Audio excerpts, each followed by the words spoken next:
In this video, we'll be talking about the capillaries. Capillaries are the smallest blood vessels of the body, but don't think that small means unimportant.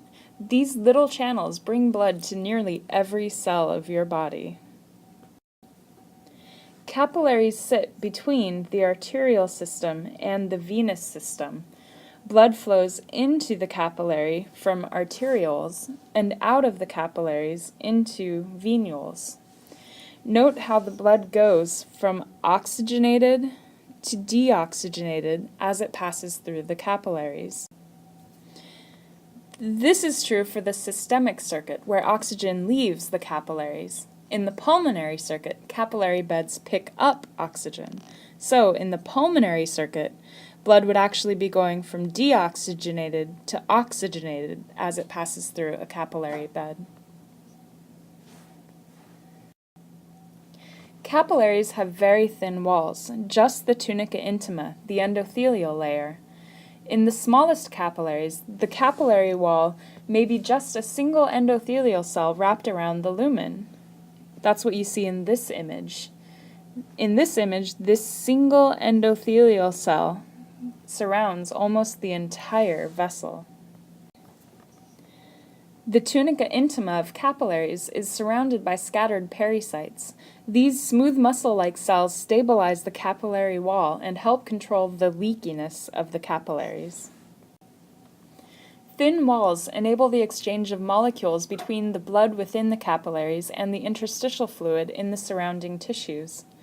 Oxygen, carbon dioxide, and nutrients can cross the thin capillary wall much more easily than they could cross the thick arterial wall.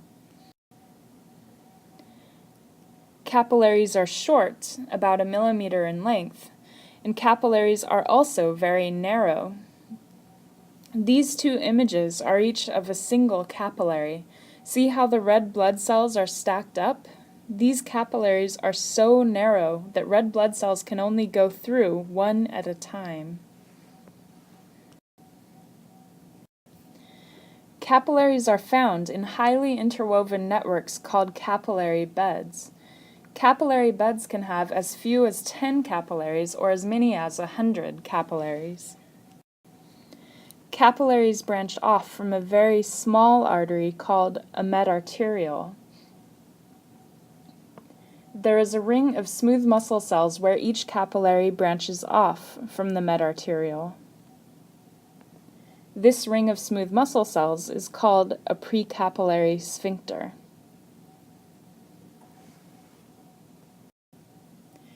The precapillary sphincters allow your body to control the flow of blood through a particular capillary bed. The smooth muscle cells respond to oxygen and carbon dioxide levels in the surrounding tissue. High oxygen levels cause the smooth muscle cells to contract and the sphincter to close. If there's already plenty of oxygen in the tissue, it doesn't need any more, so the sphincters close and the oxygen-rich blood gets rerouted to capillary beds that do need the oxygen. High carbon dioxide levels cause the smooth muscle cells to relax, opening the sphincter. If there's a lot of carbon dioxide in the tissue needs to unload that carbon dioxide into the blood and pick up some oxygen. So, the sphincters open and blood passes through the capillaries. There are 3 types of capillaries: continuous capillaries, fenestrated capillaries, and sinusoids. We'll talk about these one by one. First, continuous capillaries are the most common. They're also the least permeable. These are the capillaries you find in skin and muscles. Endothelial cells of continuous capillaries are sewn together by tight junctions. However, there are gaps between the endothelial cells called intercellular clefts. These gaps allow the passage of fluids and small solutes into and out of the continuous capillaries.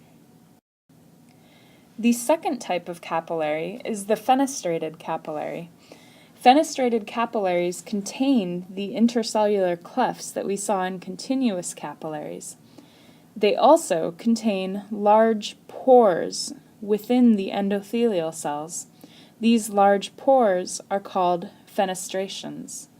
Fenestration comes from the Latin word for window. So these pores are like windows into the fenestrated capillaries. Open windows. Because of the fenestrations, these capillaries are much more permeable to fluids and small solutes.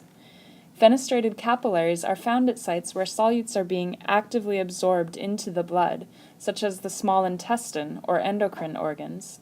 They are also found where solutes are being filtered out of the blood, such as the kidneys.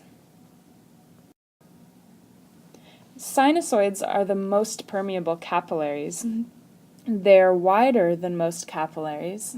They have fewer tight junctions and large intercellular clefts.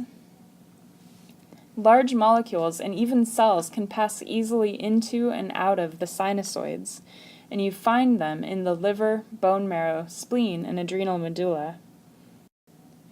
This slide compares the appearance, permeability, and locations of these three types of capillaries. Continuous capillaries are the least permeable, fenestrated capillaries in the middle, and sinusoids are the most permeable. Also remember that continuous capillaries are the most common type of capillary.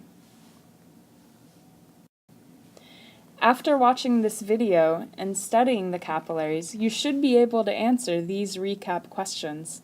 Go ahead, pause and try it now. And for better studying, try it without your notes.